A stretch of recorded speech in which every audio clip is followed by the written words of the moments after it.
went to see the Napoleon film. And that's not what we're doing. No, you've seen the review. You've seen. Yes. Because we went to see the Napoleon film, we thought, let's watch Désirée.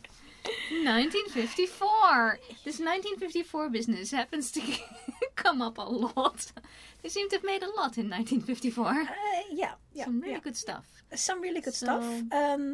I looked it up, but the book, it's from a book by Annemarie Selinko. And that is from 1951. So they snapped it up. Oh, they did that in those days. But the writer was a long-time writer. This was not her first. It's just actually her last book. I looked it up. That's her very last book.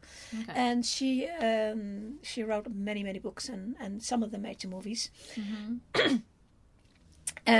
But they snapped this one up almost immediately. It was a bestseller immediately, and it tells the story of Désirée Clary, the daughter of a silk merchant in... Yes. And the fact that he is a silk merchant is important because that meant they were not nobility. They had lots of money, but they didn't have the status, and that meant that they survived. And the story actually starts in 1794, when the revolution is already a couple of years on the way. Because she's very young. She is only... I looked it up. She's actually, in the first scene, she's only 16. Mm-hmm. Yeah. It's all played... The entire life story of Désirée Clary is played by Jean Simmons, who is obviously not 16. But I liked very much in this first scene that the costumes in this thing are not brilliant, but they did it with a knowledge of things, because the earlier period, the 1794 period, the fashion is different from the later period, from the full Regency period, and you can see that. I mean, it's a sort of the Renver version of everything. It's in the direction of, but they realized that it was different, and because she's 16, she in the family, she has her hair down, so she is a little girl. Mm-hmm. And then later in the 1800s, 1804, she has her hair up because she's a grown up. Yeah. And it's simple stuff. Mm-hmm. And the couple of times where it was really important that they have the right clothing, like the coronation scene, there is actually a beautiful, ginormous painting done at the time or shortly after.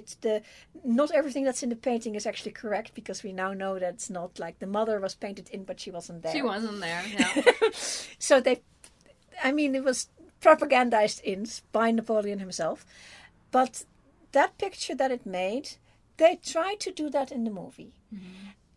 Within the constraints of it is 1954, everything has to be off the rack, except for a couple of choice dresses, and then the material is not quite right. But, they realized when the hair needs to be up, when there needs to be something on the head, when it's stuff like that. Mm-hmm. And that... We tend to forget that later, because in a film we want it to be correct. And we want the Regency stuff to look Regency. We want the hair to the 1830s hair has to look the ridiculous as 1830s hair does. And unfortunately we're never going to see that. But the 1794 period is an in between period in fashions, and it's very interesting. I have some pictures of it. Would have been nice to have seen it, but I can see in that scene that the person who did the costumes does know their history. They knows their fashion history, and they're trying to grab stuff off the rack that is going to fit roughly in that aesthetic. So costumes are bad, but kudos for trying. Even the men's uniforms. Men's uniforms are actually very interesting in themselves, because the costume person who did that, and I'm not probably the same person, but you don't know, is they realized that all the men wear the exact same coat, everyone. The only difference is that her father wears a velvet green coat because he is a silk merchant, and Napoleon wears a blue coat with red piping and tassels because he's a general. Mm-hmm. The cut of the thing is exactly the same for all the men. And it covers everything, and it looks good because you have the right cut. If you have that one right cut, then it looks right. Mm-hmm. And so you stick Brando in the version for Napoleon, and then you get Bernadotte, who is tall, very tall. Get it cut for him, and it works. There you go. It works, and smart. Yeah. All the guys, same thing. Oh yes. Oh yes. And for the ladies, it doesn't work because you have the earlier fashion and the Regency, the Empire fashion is so very different, and some of the dresses that they have for the ladies in the Empire thing are right, and some of them are not right. And you can see this is off the rack and this is not off the rack. And the thing is that they go through various stages of history. I mean, every 5 to 10 years you're looking at a different fashion already. Oh, and yes. It was too much, I think, for a production like that. Yes. No. In 1954, they're not on location. They're not, because it's set in Paris and in Egypt and in Russia. They don't do that in 1954. Everything is the backlot. And if everything is the backlot with a painted backdrop, then the costumes being also off the shelf, off the rack, and not quite right, it didn't bother me. It would bother me as much as you would like film the thing in Notre Dame and Notre Dame de Paris and in Malmaison and in the actual places, and then use a Ren Fair costume. Then I would be bothered. But because everything is equally stylized, then it works again. It's like a painting. Yeah, and it's simplified. And they pick out little bits of details, like in one of the earlier scenes, Brando as Napoleon, he arrives at Désirée's place and he's all wet. He is completely the soaked scene. Love it. And the interesting thing is that Brando in 1954, he would have had a 1954 haircut. But Napoleon in 1794 would have had a bob cut. He would have been hair this long. They have pictures. But Brando, because where his hair is wet, he's not wearing a toupee. This is his real hair. His hair, he grew it out a little bit. Not much. Maybe he had like a couple of months to grow it out. But he took the time to do it for the movie. He realized he needed the hair. Yeah, and the hairstylist also made sure that it actually came down and that it was shown. So it wasn't like, what you would do in the 1950s. The men's hair would go like this. No, it was straight down. He let it. And that looks so completely not 1950s. Yeah, very. And they. You don't know for sure if that's the 1790s, but you're starting to get convinced. Yeah. And the prop department finished it off by taking what grow out he had and made a little ponytail. They put it in, and I think that the ponytail came off the shelf, but they realized that it needed it, so they put it in. Yeah. But Brando must have realized, in conjunction with somebody, to grow out his hair just a little bit, enough that you actually have the wisps of hair, and that is. I don't know if Brando did that or because Brando was very dedicated to doing stuff right, especially. The thing about Brando is when he wanted to be good, he was choice. He didn't always want to be good, though. I don't know. It was good in everything I saw. No, I've seen him in a couple of things. Well, maybe he specifically wanted to be a nasty in it, and that works. Yes, he can do that. Yeah. But I think that that either him or in conjunction with the props department or somebody said, grow out your hair because we need a little extra. He's also a stage actor, and a stage actor might be used to in between. Nowadays, actors are quite used to just let your hair grow because you don't know but in between jobs. There is no in between jobs. No, and you also had to be. You couldn't just walk down the street with crazy hair yet. that in the late 60s you could do that, but not in 54. So in 54 he would have actually had to take the time to do that. And I appreciate him for that. That was worth the price of admission, if you want to. I mean, the film is about Désirée. But the film is just as much about Napoleon. Yeah, he's top billing though. But he's had the bigger name anyway. Because the hugeness of his name, absolutely. But the film is about Désirée. It's just that Désirée lives in an interesting time, and she is what you call an unblemished leaf. She doesn't go into politics. Stuff happens around her. She is an actual person of history who had an actual interesting story herself, because the way she ends up, and she met all these people. So putting her in a book is like doing a tour of this time. Yeah. It is almost doing a story about Napoleon, because she is so intertwined with Napoleon. Yeah. I think that's the brilliance of this film, because Napoleon comes in and out of her life. At the beginning a lot, and later more sparingly, but when he does, it's like then they have a discussion about all the stuff that he's just gone through and what is about to happen for him, and she has to react to that. And so she actually, you don't have to do the big battles, because the big battles are literally behind the scenes. They're outside. But she hears about it, and then she either talks to him, or there's a writing. There's letter writing, and she has to make a decision. She has to act, and that she does that actually brings us through his entire career, without having to show any battles. And that's I think you could do this as a play very easily. Yeah. And because you pick Désirée as your subject, you don't have to make Napoleon your hero. Yeah. She can be critical of him. A lot of critical of him. And she has a right to be, because at the beginning he promises to effectively promises to marry her. He asks her older brother, because the dad's dead or something, asks the older brother Joseph. It was the older brother. Oh yeah. Asks for her hand in the streaming rain, and it's all so romantic. And of course, she says yes. She's what, 17, maybe? I looked it up. She's 16. What is she gonna say? No, of course, this is awesome. And then he says, "Oh, by the way, give me, was it 98 francs? How much do you have? 98 francs. Give it to me right now. I need to go to Paris." And I'm thinking, oh dear, you got suckered. Yeah. You got suckered, and she did get suckered, and that's interesting, because now you don't. Could afford it. She can, because it was what she had, so it would have been just the money in the kitty that she had. It wasn't like the fortune of the family. And she gave it to him, and he disappears, and you're going, yeah, that's what the guy will do, because she got lover boyed at this point.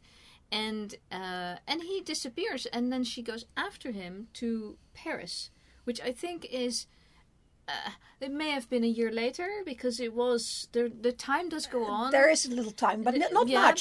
She's not like a 21-year-old by that point. She's maybe a year later. She's still a young girl, yeah. And she goes to Paris by herself to go after Napoleon, because I think she'd been hearing that he was with Joséphine. And she wanted to go, hey, Napoleon, you promised to marry me. What's up? And then completely she makes it there. She runs into that ball that they are having right there, and I think that's the betrothal right there going on. No, it's just a salon, Madame Talleyrand's Italian's saloon. Ah, yeah. It's just a day and thing. And Joséphine is there, and she doesn't get anywhere. And I think that's a super interesting thing to see. It says a lot about Désirée as a character, is that, okay, she may not be playing the political game, but she's invested in the parts that she was part of. She has feelings. and he promised her, so she goes after. And then on the way back, this Bernadotte, he has been with, there's 3 years in between, because he said he waited for 3 years for her. She goes to the Talien's saloon. She can only go in with a gentleman. In the company of a gentleman. And she just grabs whatever gentleman happens to be there, and happens to be a very tall Bernadotte. Yes, and that's a great meeting. And it's very well done. Whether this is historically correct or not doesn't even... I don't care, because it's just... you're introducing the characters at the right moment, at the right amounts. You get a little bit of Bernadotte, and then you go, once the whole thing with Napoleon fails, she's like, oh, there's Bernadotte. Yep. But that's I think where the 3 years happens, that he waits for 3 more years for her, which is fair. The brilliant thing about Annemarie Selinko's book is that she stuck to because it is meant to be a biography of Désirée. It's a story of Désirée, novelized, but she really wanted to stick to the facts, so she cannot explain, because we don't know, why Napoleon went for Joséphine and dropped Désirée. We just know the facts that these happen. But she realized that if I can't explain some of these things, I want to give it some other import, and that's why these conversations that over time Désirée has with Napoleon, who is Désirée on her own track and Napoleon on his own track, and these conversations, that is what makes this a good story. Because otherwise it's just a bunch of it's just a girl running around and why we want marrying to this we want one to not marry, you want in a film, you want a little bit more than just the fact man. You want to get a little bit in the head of the people, understand a little bit, and you can see the film shows very clearly why Désirée falls for Napoleon. It doesn't show why Napoleon goes for somebody else, because it's not Napoleon's story, it's Désirée's story. It literally doesn't even have that scene. Exactly. Yeah. And then when the Bernadotte shows up, it shows how she ended up with Bernadotte. Yeah. And it shows it very beautifully. Yeah. And it shows in how Brando plays that, how Brando plays Napoleon, how Jean Simmons reacts to as a young girl to this Napoleon, and then later to Bernadotte. Yeah. Which was a slow burn romance, because it took her a while to even think about anybody else then. Michael Rennie didn't get much chance to do a male lead, which is what this is. It's a minor male lead, but it's a male lead, and he hardly ever got a chance because he's so tall. Yeah, I thought he was wonderful because he was awesome. He showed what Désirée saw in him, and that's difficult. And I thought that was wonderful. Yeah, and that's what one of the things that makes this movie is just. Because they realize we have an interesting bit of history shown through a person who is the linchpin of these things, basically. And and so you don't have to get into the character of Napoleon, and I think they still do. Yes, I think choosing, it's well written, but I think also choosing Marlon Brando to play that, because you could have it could have fallen really flat. You could do a caricature of Napoleon, and he didn't do that. He also realized he has to show life-blooded person, and he plays with her. Yeah, he has to show to us why she would be interested in him, and he realized that he had to show that he cannot be the potentate of the state pictures. He has to show Napoleon the human, Napoleon the person that a person might fall in love with. Yeah, and then he makes the mistake to ask her into the garden, because he has properly he's done everything properly. And the movie is so clever, because they show they walk in the garden, and it's all accompanied and stuff. And then he says, the people go into the garden at night for to make out, literally to just kiss, and then your reputation is ruined and you have to marry the guy. So that was clear. One thing, you go into the garden at night with a guy, that's it. You're marrying this guy, and. Or your reputation is ruined, and that's even worse if he doesn't marry you. So he asks her to do that before he's asked her to marry him. And also before he is actually married him, he has married her. And the thing is, she says no, because she knows that she has one choice to make in life: who do I marry, or do I marry? Because there is an alternative, especially in France. You could always become a nun, but it's not fun. Yeah, her choices were, who do I marry, and so she doesn't want to make that choice before she's actually got the ring and got the vows and got the ceremony. And the fact that he asks her shows he is a bit of a... No, he's a soldier. He's a fast guy. I think he might be a bit too fast for her. I think, and the same goes for Bernadotte. And she's better off without him. That's what I'm trying to say. The thing about him, and it goes for Bernadotte as well, but Bernadotte pulls it in faster because he realizes is that they both come from the front.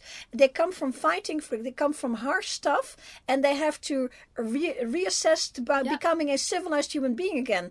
And I think to have these women, otherwise you take another type of woman. Yeah, but exactly. But he was always used to another type of woman, and he has to rein it in, realizing, oh, this is a nice girl. A proper girl, and so you have to do it the proper way. That's why Bernadotte takes it in and makes himself small so that she has room. He waits for her and everything because she is a proper girl, and you have to do it properly. I like that Bernadotte is tall. And it's actually a point in the book. I believe it's in the book as well. So that she is petite and he's so tall. Yeah, he is, and the actor is very tall. And he hardly ever got a good part to play, and I love him so much. So he was Peter in The Robe and Demetrius in The Gladiators. Yeah, and he's like 6'1" or 2. I think it was something Something. ridiculous. It was quite startlingly tall. Not for a Dutch guy. But I thought he was wonderful. I thought he was perfectly cast, even better than Brando almost. He's very I think unassuming. He's very unassuming. The three of them is just an absolute gorgeous trio of actors. Yeah. They each bring their own vibe, their own, and they have to, because they have to be three completely different energies on the screen. What's ridiculous, obviously, is that several times in the movie it is said that she is not pretty. You cannot say to Jean Simmons that she is not pretty. She's certainly not pretty, but she is gorgeous. But the choice of picking Merle Oberon to play Joséphine, who was already a little bit older, but she is a completely different kind of beautiful. Totally different. So, and the scene between them, that was because I wasn't expecting to see a scene between them, because she runs away and then Napoleon does his thing off screen. Historically, that what happened. That scene you're in each other's world, because when she marries Bernadotte, and he is a Marshal of France under Napoleon, they're in the palace all the time. So they're going to be meeting. Yeah. The ladies are going to be meeting, and I think historically, historically she was in that scene when it's on the Wikipedia page of Désirée's own life, because I read the whole thing after I saw the movie, and I'm going, hey, that's in it. They Annemarie Selinko stuff is literally correct. Followed what the history was. I mean, they skipped a whole lot of stuff, but it's a movie. That's okay. Fair enough. If you want to do the whole thing, there's a wonderful Dutch radio play, which is completely useless to you, I know. 10 parts of the book, and it's absolutely choice, and we loved it. But that actually the radio play drives with the movie, so they pretty much did the they did the book. They had to skip some stuff. There's a couple of things they skipped which was important. Most important thing that they skipped was right at the end, which I understand why they skipped it, because it's 1954. Between the moment that Napoleon comes back from just before he comes back from Elba, Joséphine dies, and they skip it here. It's not in there. No, they go straight to the last scene where she takes in his and they skip it because it's so it is upsetting. But Joséphine, that's why I was sort of missing her from the proceedings because but I can understand the movie's called Désirée, and she wasn't there. Yeah.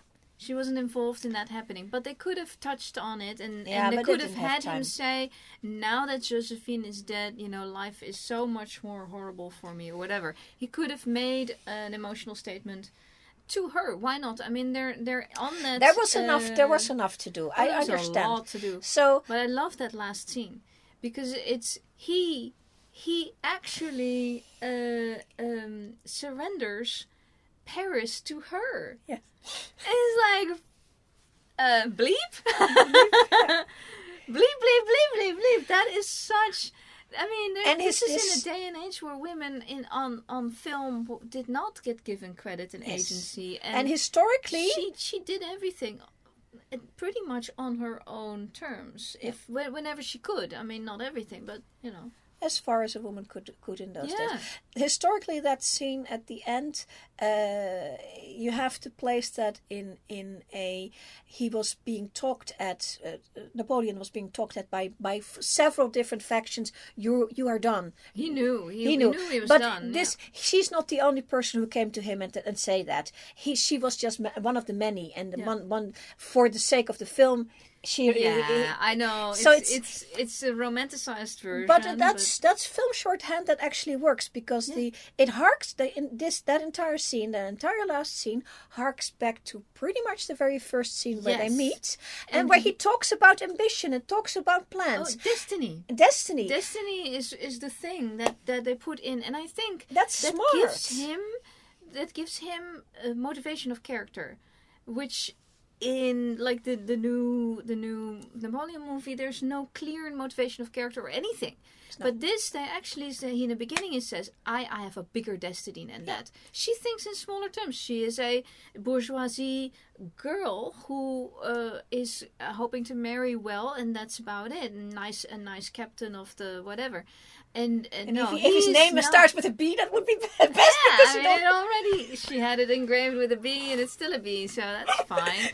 And then they all turn into generals and admirals, and it's all great. But he has this completely different thing, and to play that without becoming a caricature and a maniac, which he probably was. I would imagine that Napoleon was. But he was human as well. I mean, that's what in his interactions with her, he was the most human, and probably. And Brando shows that clearly enough that even though and Michael Rennie and Gene Simmons show clear enough that these people were actual people, even though they were historical figures that are on Wikipedia pages. They are people with thoughts and ideas and directions, and each of one of them do that. The easiest way to do that is how they did this movie, is namely the scenes that happen where they meet each other, or even when they don't meet each other. It's all domestic scenes. It's in her parlor, or it is in his house, or it is in that what you just said, the lady's place. It's in domestic areas. In the salon, yeah. It's sometimes in a festive area, but there's no battlefields. There's no, because then you would have the Bernadotte and Napoleon movie. And they clearly this is not how this. But they didn't skip it when it was necessary. When there's when there's a letter conversation between Désirée and Napoleon when he was in Moscow, we do get scenes of him in Moscow, and that's so you do what is right for the movie. And when he arrives completely defeated, his clothes are like he's been dragged through the mud. And she says, "Would you like to freshen up?" And he's like, "No, I'm not even." Don't even bother. And that's the kind of stuff I like. Yeah. It's all implying, but it's implying it very graphically, and he is unapologetic about it. He's unapologetic throughout the entire movie, even about the fact that he two-timed her, and that, I think, on top of trying to get her into the garden when she very well knew that meant that she was going to have sex with him before marriage. that was for her very clear things of this is not the guy to go for because he's going to be like this for the rest of our lives. Or maybe it was a test from him to see if he could get her into the garden. And if she was the type you could get into the garden, then it wouldn't be the type you want to marry. And either way, he was not going to marry her. Yeah, but Bernadotte was going to marry her, and he was very in the movie he was very in love with her, and on the Wikipedia page he was always loyal to her, and he had mistresses. This is not in the movie. He had mistresses in the various countries he was in that she could not be anywhere else but Paris. That was her problem. And one of the things that wasn't clear from the movie but becomes clear when you look into her background is that she missed education. Yes. So she says in the movie, I can't. She says to Bernadotte when they're in Sweden, she says, I'm sorry, I can't understand politics. I can't learn language. And that's actually, it could be her defense of if I do not get into politics, that means my head's not going to get chopped off at the wrong moment, etc. I'm not going to be used as a pawn. She was still used as a conduit to get information from A to B.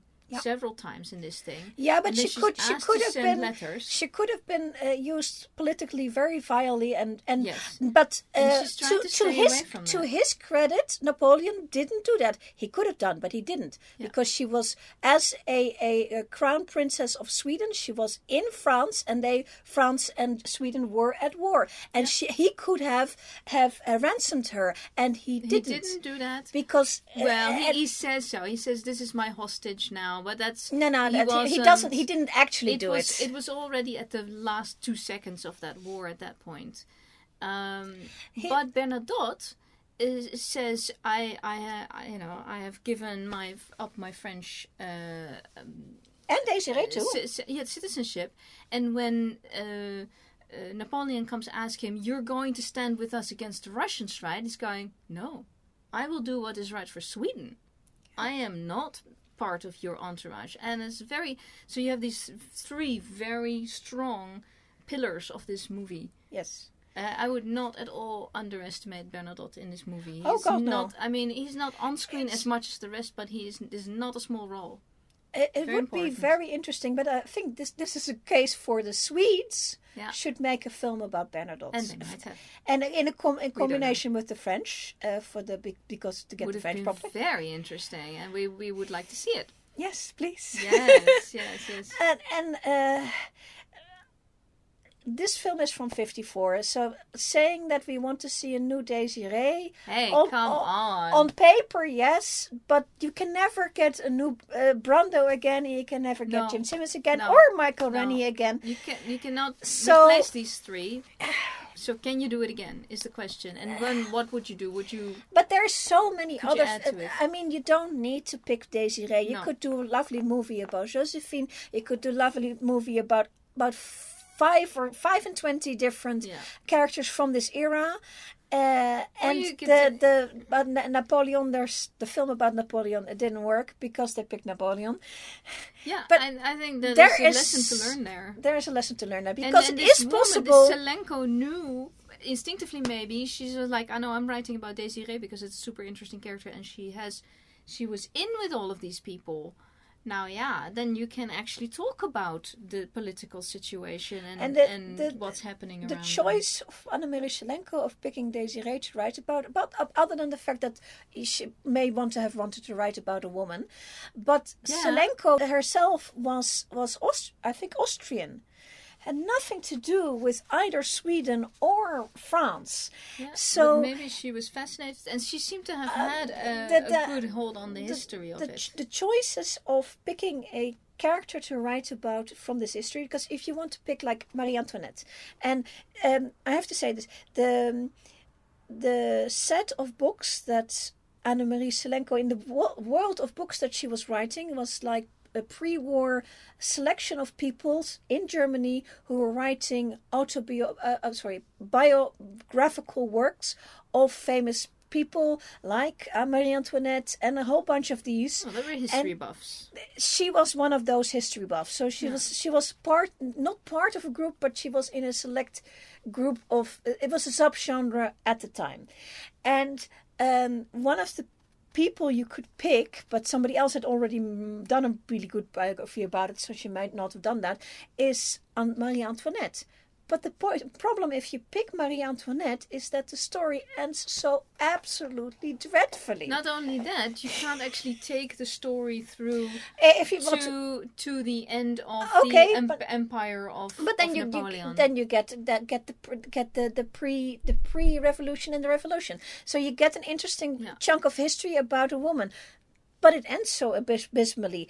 This story, and the film doesn't end wonderfully either, because at the end of people's lives they die, but it was way better than Marie Antoinette. They don't go that far. It ends with Napoleon conceding and giving her the sword, which I love that scene, and saying, okay, this is the end of Napoleon trying to unite the world, and he says something in that scene. He says, I had a vision. I'm not quoting at all. This is totally paraphrasing. I had a vision of a united Europe, and I'm thinking, he was thinking about an EU, the economic union, the political union. He just didn't realize that it needed to be what it would look like. He knew it had to be united, somehow. And he was 2 centuries early. But the Romans did a similar thing. The Romans had an easier time because they had higher technology than the peoples they were conquering, and they usually have large numbers. And Napoleon was fighting. This was happening in the American Civil War. This was happening in Europe. Is they were fighting people who had the same technology that they did, same knowledge of fighting, and then nobody's going to win. So it's going to be eventually somebody's going to have to just go home. Yeah, and they had to go home. And what was interesting about the last scene, he says, I have to just, say the word, and 100,000 Frenchmen will help me storm Paris. And she's asking him not to wreck Paris. And the thing is, he had that power. He had that charisma. So he had to stop. They had to take the head out of the snake, and for some reason they didn't want to kill him. There's not an assassination situation. They wanted him gone. That wouldn't have worked. They sent him to these islands in exile, and up to 2 times. They were worried if they were going to execute him. The Allied forces. You get a martyr, and then France would still stand up under a new Napoleon of a different type, and so that the devil you know versus devil you don't. Well, you rather want to take the power away from the devil. Then you want kill to the devil and declaw the devil and make sure that there's no new devil springing up.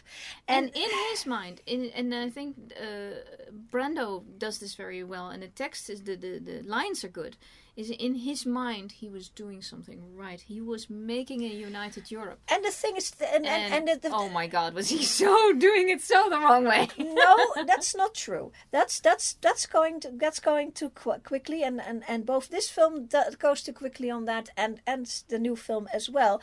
Is that Napoleon did a whole bunch of economic and judicial reforms that have stuck to this day. We still use it. And in the Netherlands, we use quite a bit of it. The metric system. The bank, lots of banking system. He did a complete overhaul judiciary system of so many things that have in some form or other have stuck everywhere. Yeah. And yes, he killed 3 million French people. Yes. And he had to stop at some point because it wasn't going to stop. Make him stop. But he did a lot as well, but he did it in a world that was ready to do that with. Yeah, and I think after that the world had to. This is still sort of a medieval way of the rest of the world had to think about it. Yeah, it's like, can we stop doing this now, and can we stop forcing other countries to do what We're not there yet. I hope we get there soon. We've been close. We will get there. Hopefully. Yeah. I had one critique of the movie. Oh. It's 1954. Yeah. Not enough close-ups. Oh, so that was a thing. Yes, so Cinemascope only existed for 1 year at this point. I know. So they were very worried doing close-ups, and they were. And I miss that. That's because you're watching on TV. Do, because they actually do kind of like the hips to the head shots, and then you have several people on the screen. And you get to see everything so well. I mean, the costumes and yes, you talked about the costumes not being correct, but they were gorgeous. They were gorgeous. They did do their best. It's just not correct. Yeah. And the scene where he chooses Désirée to become the bearer with a pillow. Yeah. And that was also on the Wikipedia page. That's fact. That she was not one of the sisters of Joséphine. The Napoleon, and I think this film shorthands it so beautifully in that Napoleon had so much trouble with his too many brothers and sisters and their spouses. They all wanted to be kings and queens, and they all wanted more. They wanted half to be. Half of them became it. More than half. As many as he could. He made up kingdoms to put siblings in. The Netherlands briefly became a kingdom. And the smart way of putting that, it's like half a scene where they put that in so quickly. It's smart. This is smart writing. Yeah, I was hoping, of course, being Dutch, I was hoping to see Louis, Napoleon, Koning Lodewijk, King Louis of the Netherlands, the first king. Well,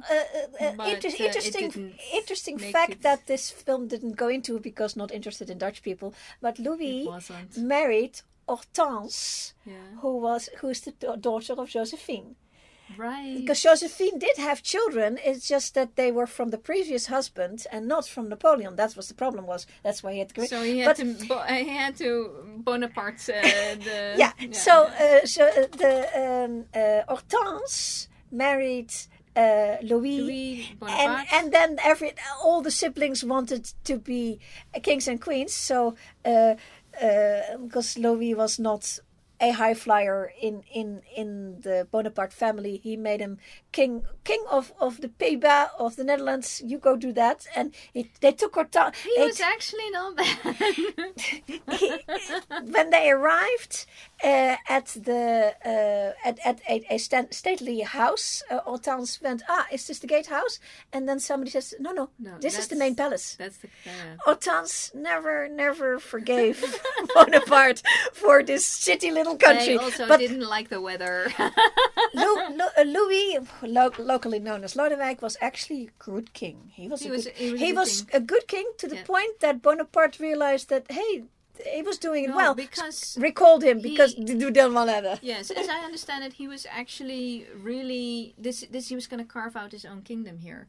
And he was taking this seriously. And that was not Napoleon's idea. Yeah. He was meant to be a stool pigeon, not to be anything real. It worked for the Dutch people at that time. Yeah.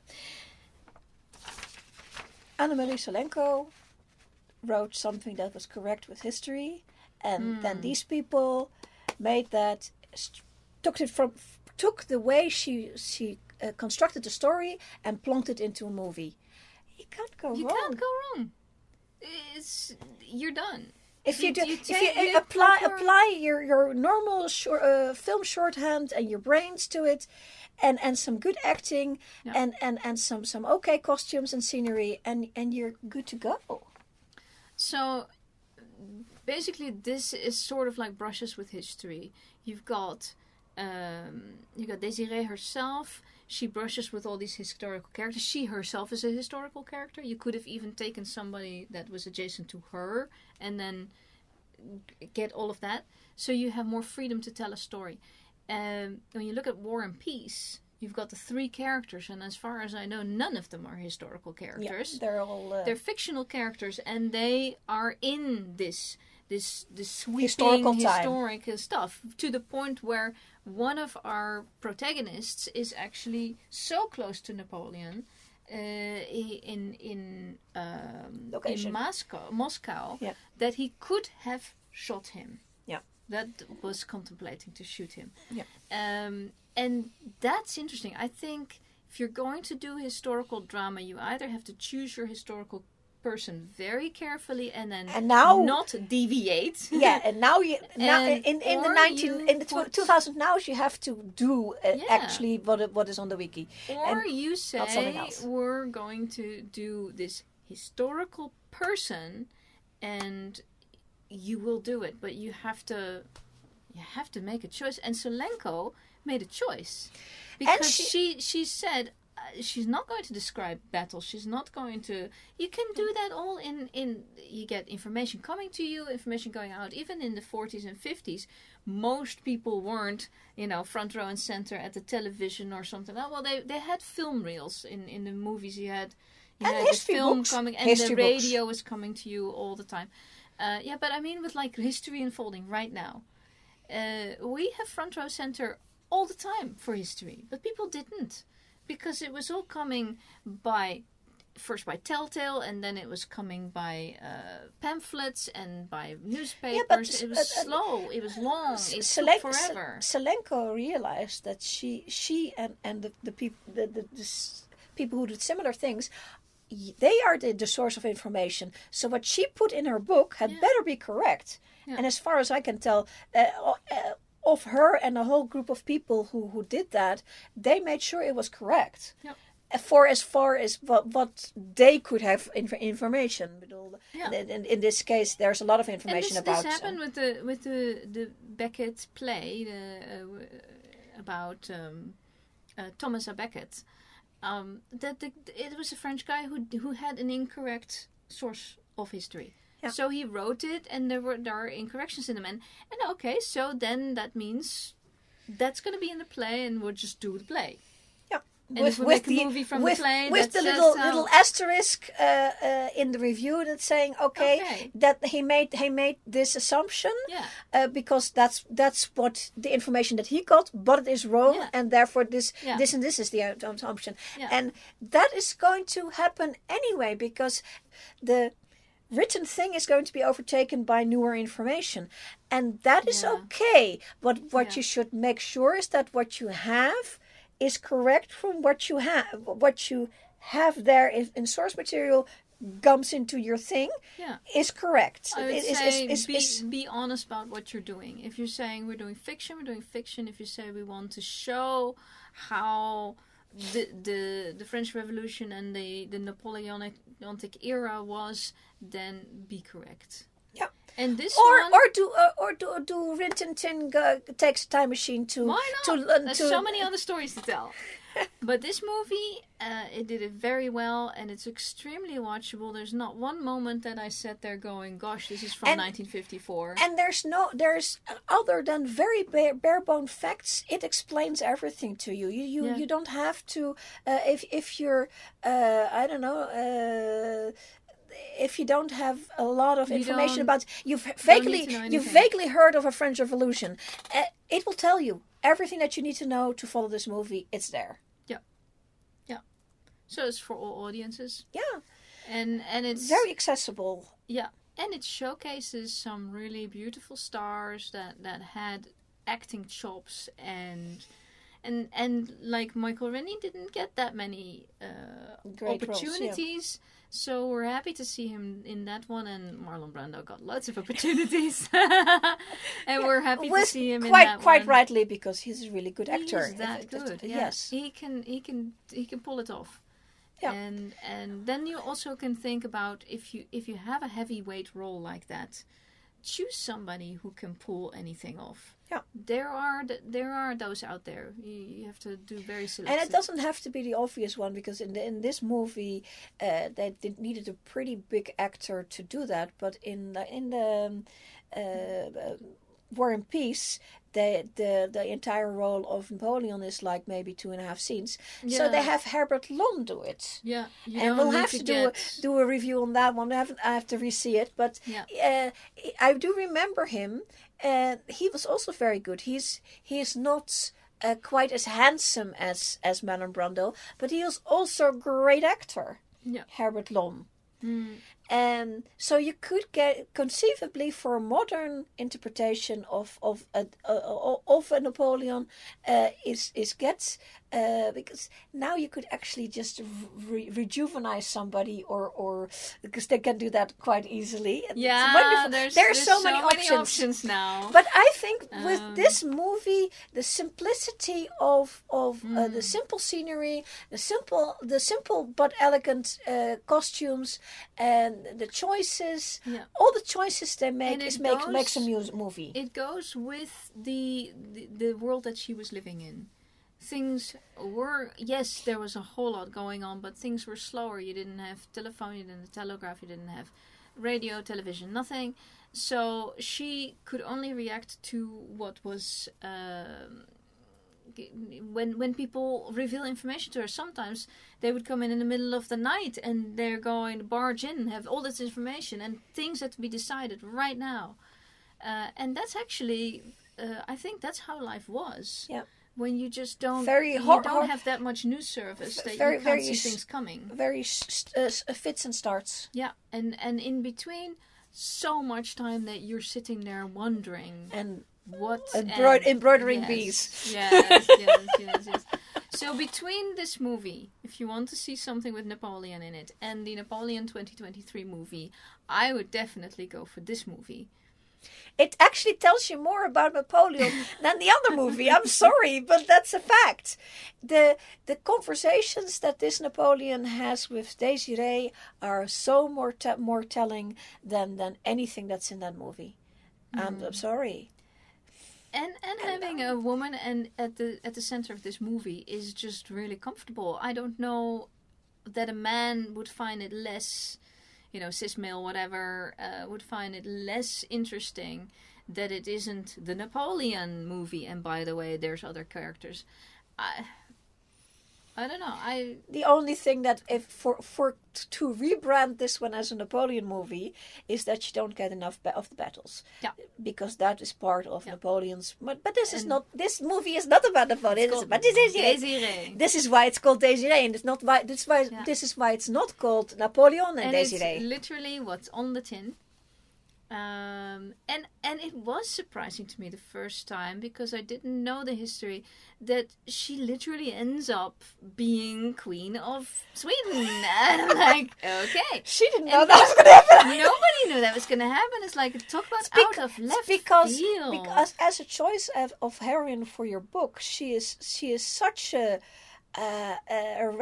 not quite rags to riches because she wasn't wasn't rags, but she is definitely an upward star of unexpected that could only have happened in the day and age that she lived in, and only once, because I don't think it's ever happened again, because suddenly a house deciding we want to get rid of the royal house, they had to we want to rejuvenate, and we're going to get the a marshal of the country that everybody hates. Wow. Yeah. I mean, really, that's unbelievable. Well, according to Wikipedia, one of the reasons was because he was always in Germany. Yeah. And he was Bernadotte was popular with the Swedes, particularly. He was doing really good work in Germany. People liked him in foreign countries, and there weren't a lot of the French high bobos that they liked. And she had a son. And they picked Bernadotte. Already, it comes with an heir. They picked Bernadotte because Bernadotte, not because he was French. They picked him for him, and because he already had a son. Because that helps. Yeah, I mean that's one of the problems that royal houses have. They wanted to be sure that there was a next generation. And it's like you look at even the English royal the whole tree, and you look at how many times they had to scramble for another heir because it had died. But I do have to say that historically, and in other countries as well. Historically, it's not the best choice for Désirée because she did not. No. She did not get on in Sweden. No. And this is the reason why. This is the reason why they didn't do the end of the story, because after that point in where the film stops, she basically she's in kept Paris. Going back to Paris. But she couldn't, and they in the end they forced her to go back to Sweden. That was one thing that I started realizing watching this movie, is that Napoleon comes to her at one point and going, "It was so cold in Russia, I did not know what to do." And again, paraphrasing completely. And then she gets called to go to. Well, her husband says yes, so there's not really a choice. She has to go to Sweden. And she's like, "It's cold here." And I'm thinking, they literally do not understand cold. The whole concept of actual cold. She's from Marseille. It's hot in Marseille. Yes. And Napoleon is from Corsica. Yeah, that's so. If you have Marseille, go a little bit south and to the east, and then you get Corsica. It ever snows in Corsica. It may snow in Paris, but not in Corsica. But it doesn't just snow in Sweden and in Russia. It freezes and it never stops. 4 or 5 months of complete snow landscape, ice and cold, and Celsius minus. In a northern country, it gets cold in a way that a southerner has no idea of. No, really. Yeah. So they didn't want to do this the continuation of the story in the film, and I understand that, because it's not.